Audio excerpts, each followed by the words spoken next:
Good morning, good afternoon, and good evening to wherever you are in the world. My name is Leachko. I'm Ellie Spearman, and we are back again with another episode of the Retail Lounge. And today we have two special guests in our podcast today. And as you can see, we're in a different space. And we had to bring these guys in for a great podcast we have in store for all of you. So we have Pete Riddell. He's the Executive Creative Director at Derse. And Brian Cicco, the Customer Experience Creative Director. Welcome, guys. Thank you. Awesome to be here. Thank you. Appreciate to have you on.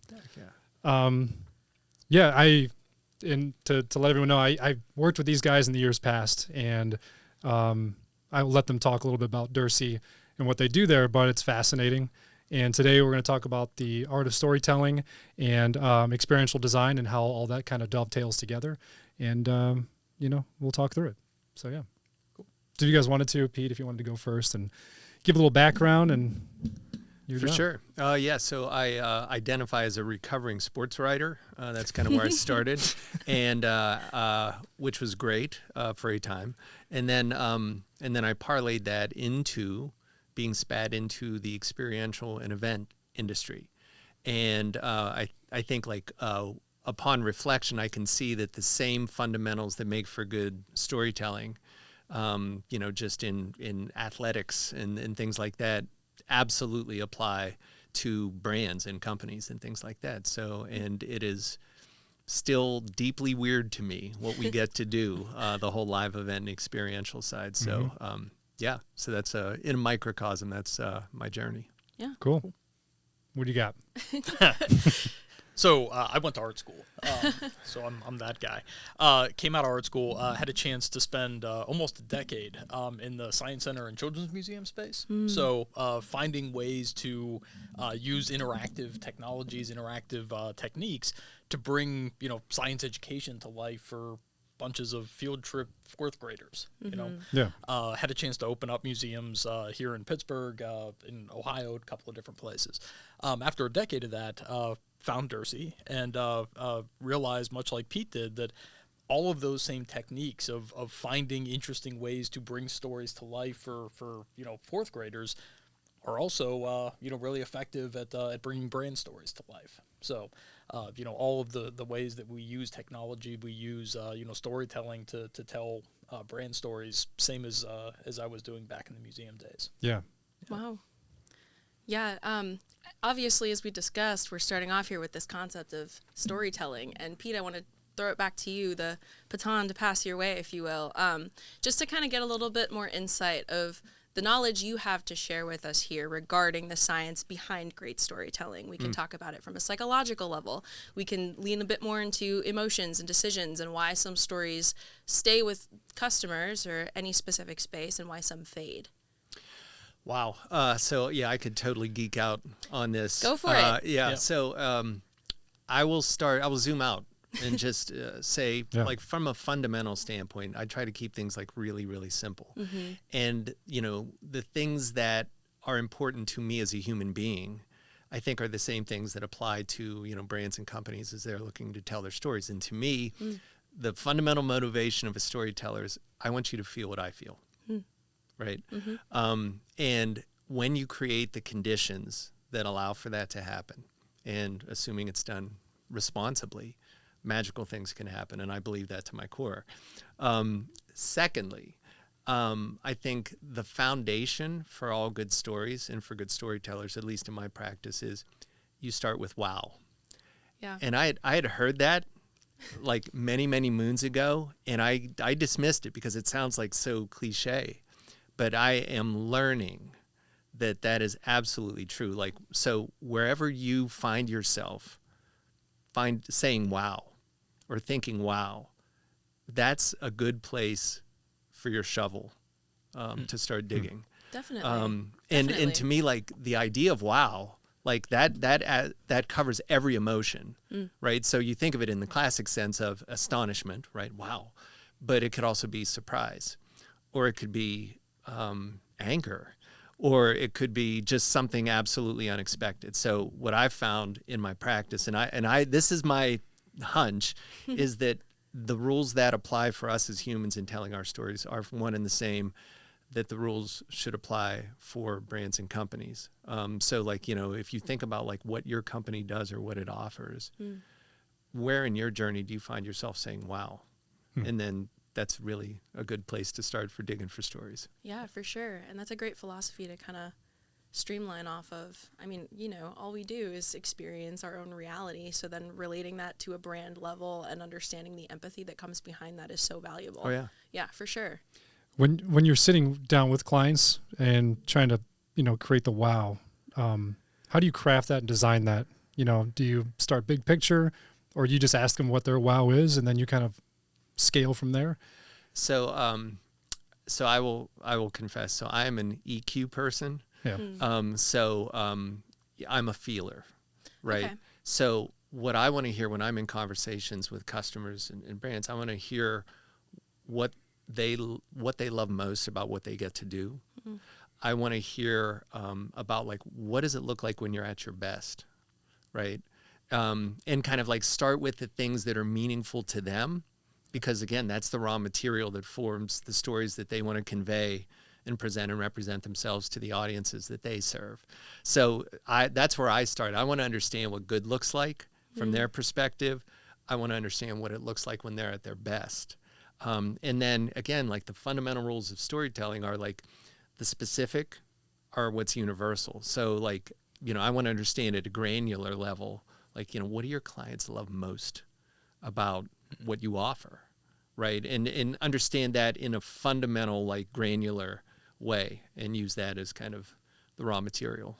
Yeah, definitely. I'm starting to wonder, actually, now that we're discussing this concept of the ideation phase, right, with that conversation with the brand of, okay, what is that wow aspect? Where is the impact really coming from?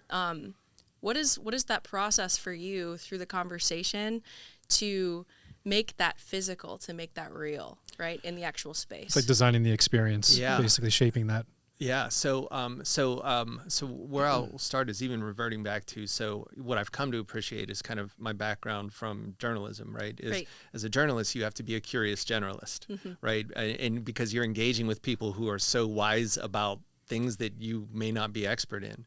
And I think like that beginner's mind and that kind of leaning into curiosity helps you to kind of reflect back to the clients and the customers where the music and the magic might be, because they're always in their bubble. Like, and I find this true to be even within our own organization. Like, we live and breathe it every day, but like, I'll hear things on a daily basis where I'm like, oh my gosh, we did that. And like, we don't think twice about it because it's just what we do. Right. So I think that, and then the fundamental question is, from a design standpoint, we have to understand the use case.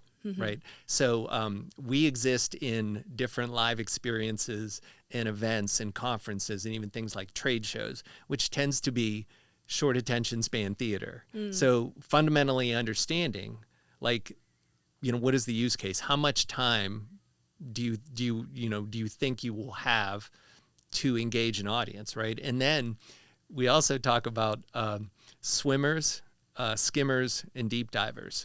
Okay. Right? So, and then designing an experience that satisfies all of those. Because if you only have 30 seconds, then what is it most important for you to meet that person where they are and meaningfully engage with them if you only have 30 seconds? If you have 5 minutes, what does that look like, right? And then being very, very intentional in designing aspects of the experience to kind of satisfy that use case. Right.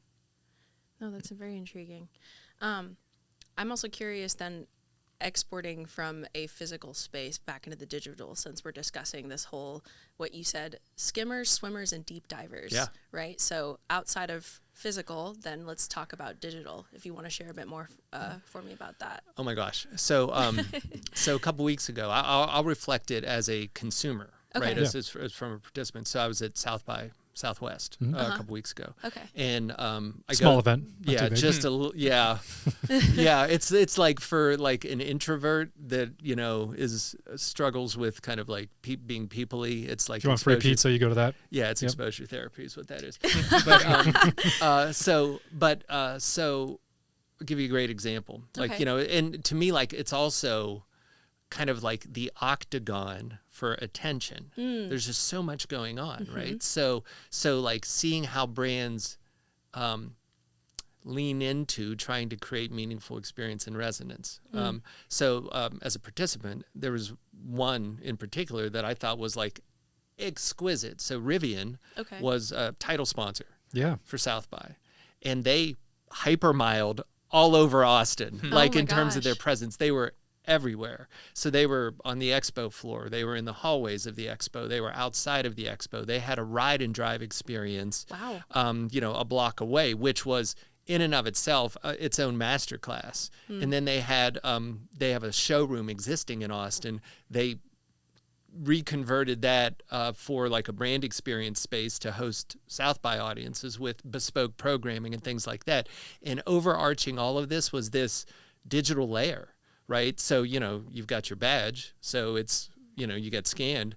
So it knows everywhere you go. And then they were recommending, if you did this, you might be interested in this. And scheduling a demo. So it was all wrapped in this wonderful connected layer that did not feel intrusive. And to me, like, that was amazingly artful because I'm not in market for a new vehicle, right? But I still found everything that they sent me like relevant and appropriate and acknowledging the ways in which I was interacting with them. So I thought that was just a master class in recognizing this is one conversation we're having and it's taking a place across all these different mediums and different places and spaces in time. So how do you and then Brian work together when it comes to the storytelling and the customer experiential side of the design? Like, what are those types of questions you guys ask back and forth to make that come together? Because you're coming up with the storyline and kind of the feeling through it, and then Brian coming in to help with the experiential side to really make what we used to call them the Hey Martha moments throughout the space and carrying that experience from, beginning to end. Well, two things, and then I'm going to pass it over to Brian. So I think in this day and age, too, like as you're designing something, like one of the most important things is to design it to be remarked upon, right? If you're designing an experience. So yes, you want it to be meaningful for that person, but you want that person to be moved to, kind of like celebrate their engagement with others, right? Yep. So I think that's a key point. But also, too, as Brian intimated, among the things that Brian's absolutely amazing about, and this reflects back to his experience in children's museums and science centers, is taking very, very complex things and rendering them in very accessible and legible ways and delightful ways as well. And that's the magic. That's where physical and digital blend, and Brian can speak to that. Yeah, I mean, I'm sure you guys are familiar with the phrase "kill your darlings." You guys heard that? I have once, probably by you. Fair. The idea that, every brand that I've ever worked with, they have a million things that they want to say, right? So working with them to say, what is that single big idea? What is the one thing that you want your audience to leave, remembering, being passionate about? That's where we provide a pretty big service, right? Like helping them understand what that one big idea is, and then finding ways and I'm going to digress for a second. When I was back in the science centers, we did a retreat, right? And we came up with like these 10 commandments of good exhibit design. And I actually still carry it around in my wallet, right? And one of those was, tell stories simply and one at a time.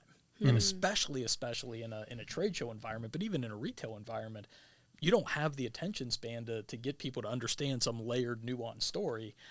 Find that one thing that you want people to tell, and then find a way that's going to bring that one thing to life in a way that's going to be memorable. One of the other phrases that we use a lot is we want to create experiences that either make you put your phone away or take your phone out so that I can take a picture of this thing and send it to all of my friends, That's a good leeway into like how often or the trends that you see are now on phones and now that are going outward facing versus internally, especially in an exhibit or environment. Because you obviously, a lot of clients, they want to be known for whatever experience they've created. So, has that changed over the years, obviously, I would assume? Because in the retail world, they are going towards more phone experiences inside the store. Yeah. Yeah, I think that we design experiences to be shareable, right? So, and this is my personal soapbox, right? Like, if you go on YouTube or Instagram, whatever, you see some of these experiences that people are sharing.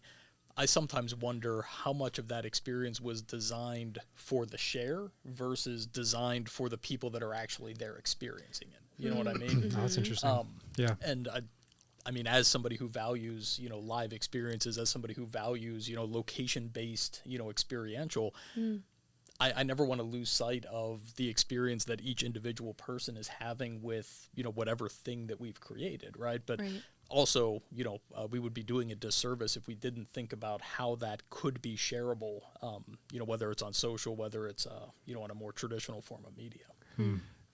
I also think we often think in terms of reach versus impact, Yep. right? And Yep. to me, like that's the dance between the IRL and the digital and the content and the social, right?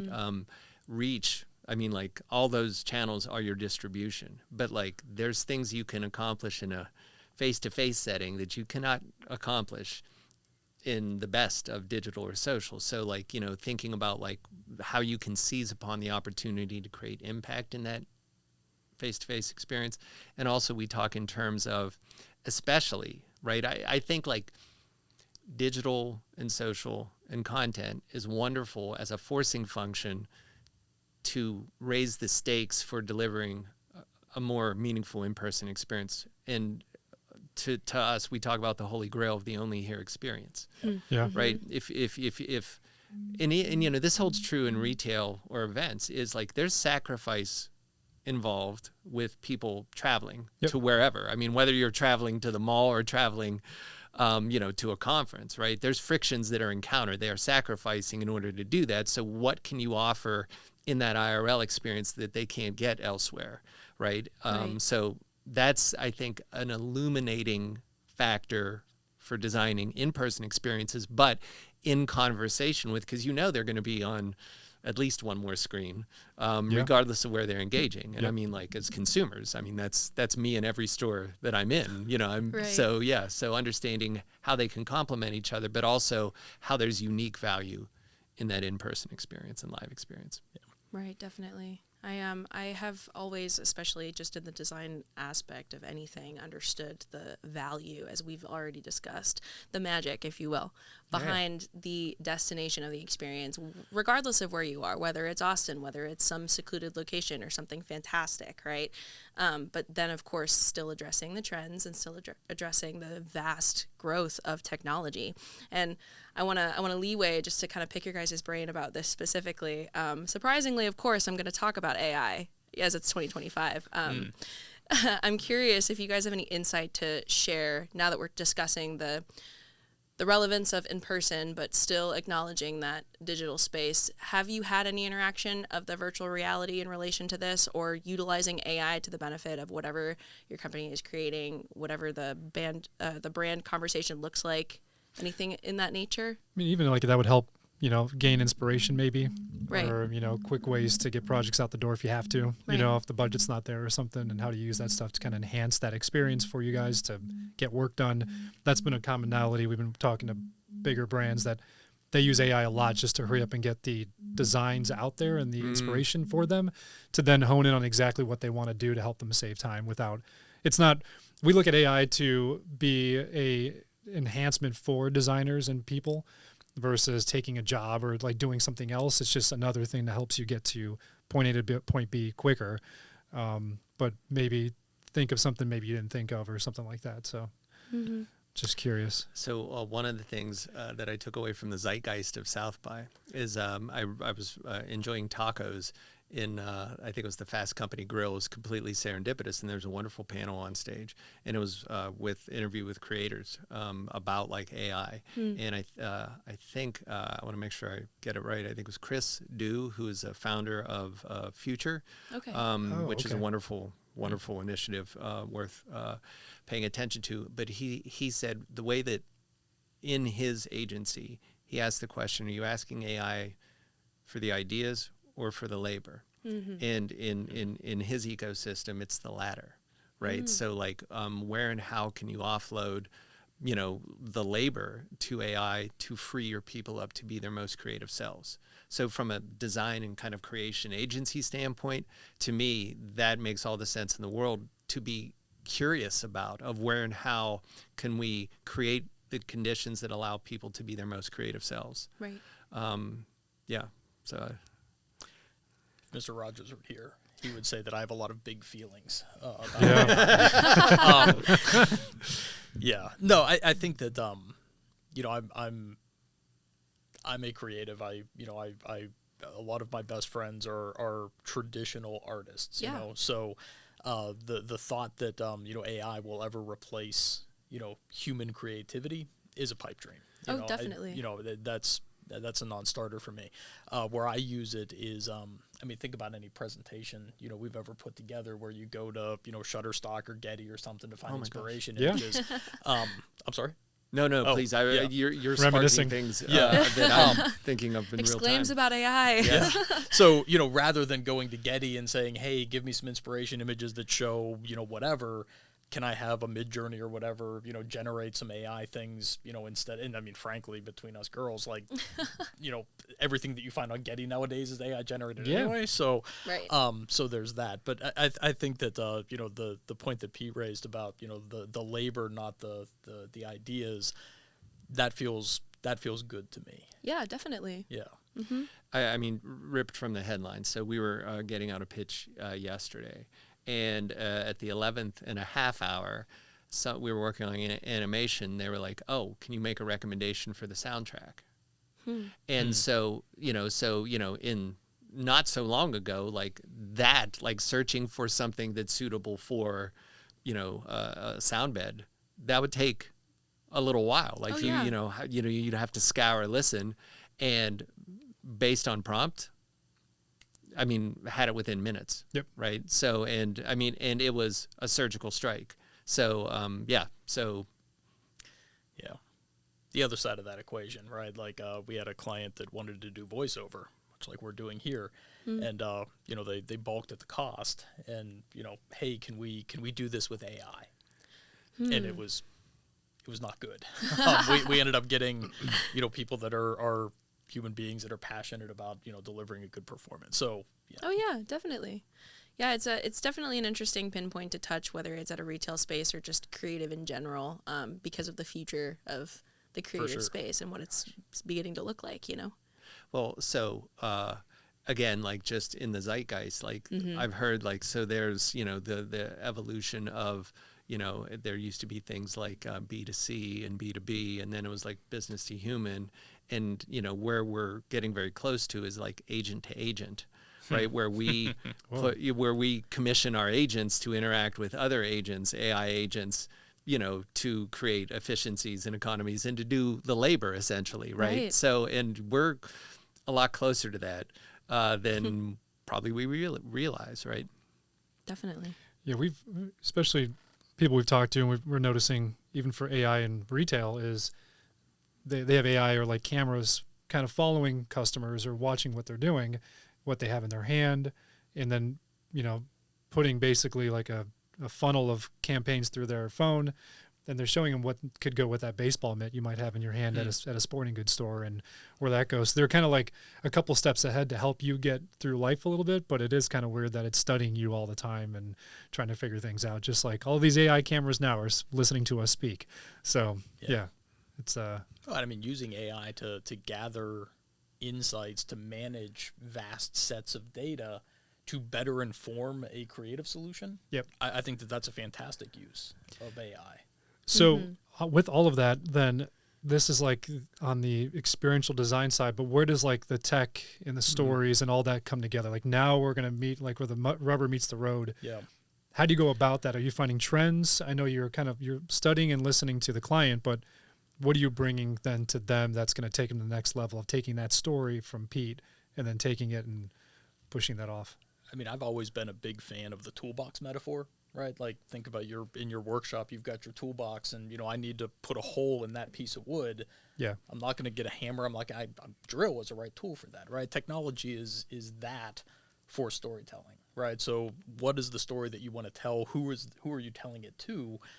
And then what is the best tool in your toolbox to bring that story to life? Sometimes is that a crazy high-tech thing? Sure, maybe.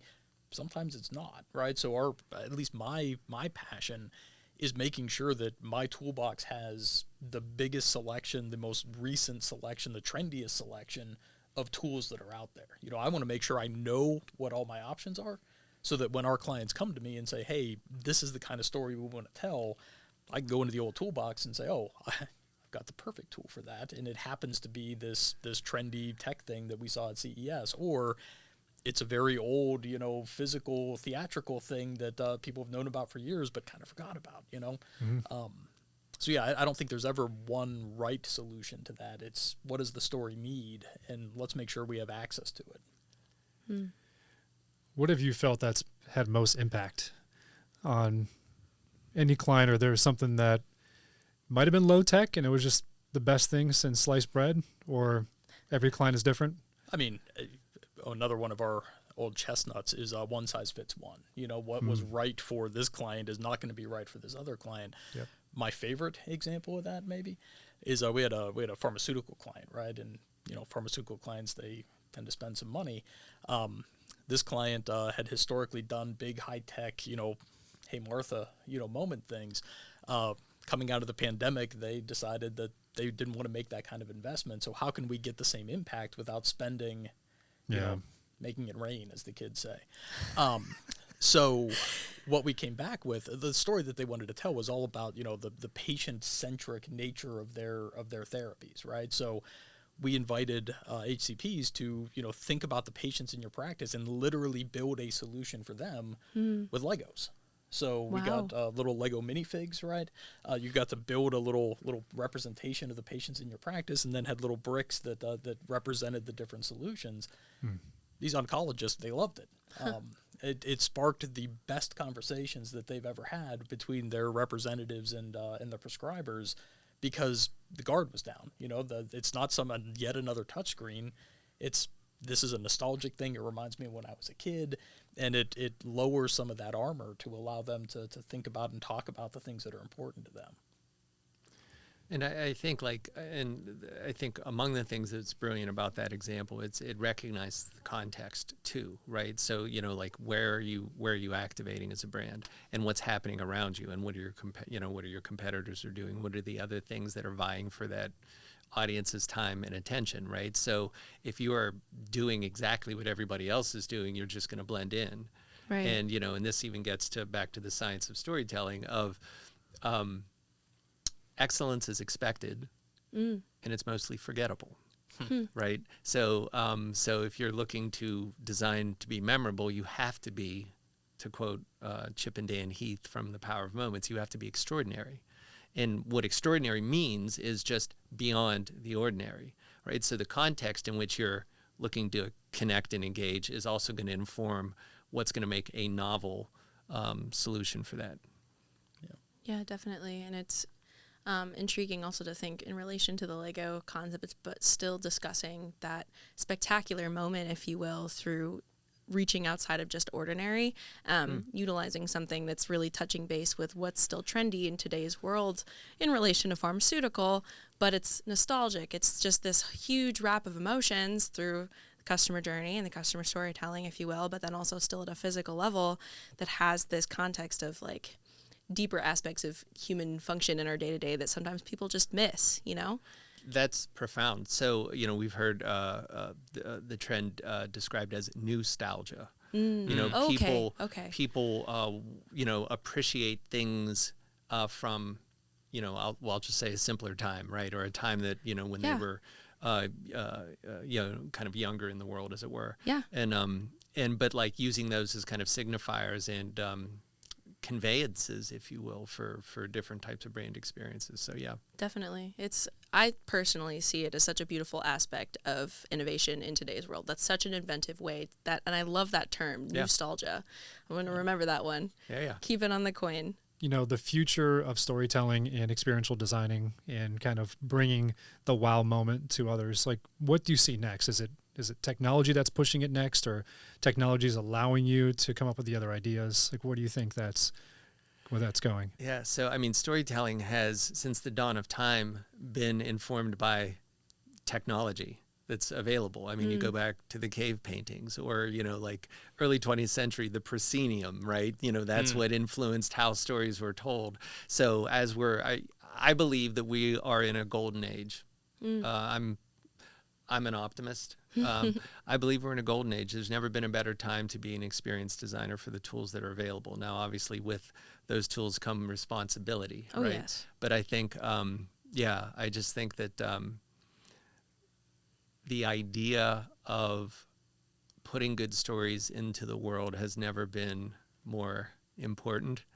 And I will also say that where it's going is based on kind of like what we need as human beings, because that's where story wants to live, right? And I'll just even share this, like, so as I say that, I also kind of came away from being in Austin for a couple weeks ago of the idea of like almost like an unsubscribe kind of vibe of people kind of like shying away from like big platforms and things like that, and turning to their tribes and turning inward. Wow. And kind of like and storytelling manifesting in those circles in different ways as well, that, you know, both uses technology in interesting ways, but also, you know, kind of like is much more selective in where technology plays in their lives as well. Wow. I was going to ask that next of like, do you think there's been an opposite reaction now that everyone's kind of getting offline and wants to be in the moment?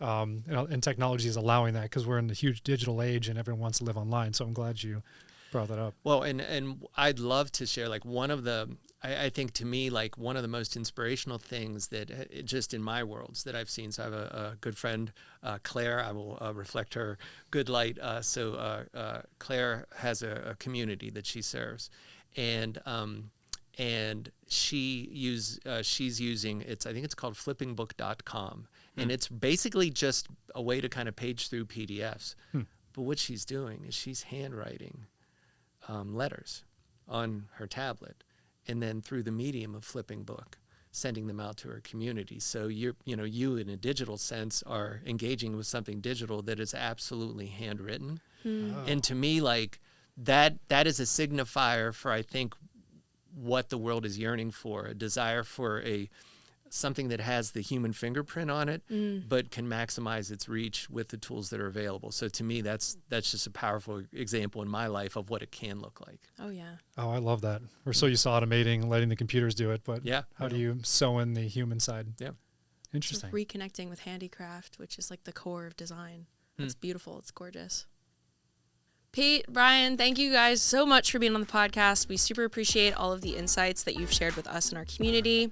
And to all of you out there watching, I wanted to remind you yet again, please subscribe and comment if you would like to be a part of this conversation. Let us know, or you have any interesting topics you think we should cover in the future. Comment down below. We will see you next time on the Retail Lounge. Thanks.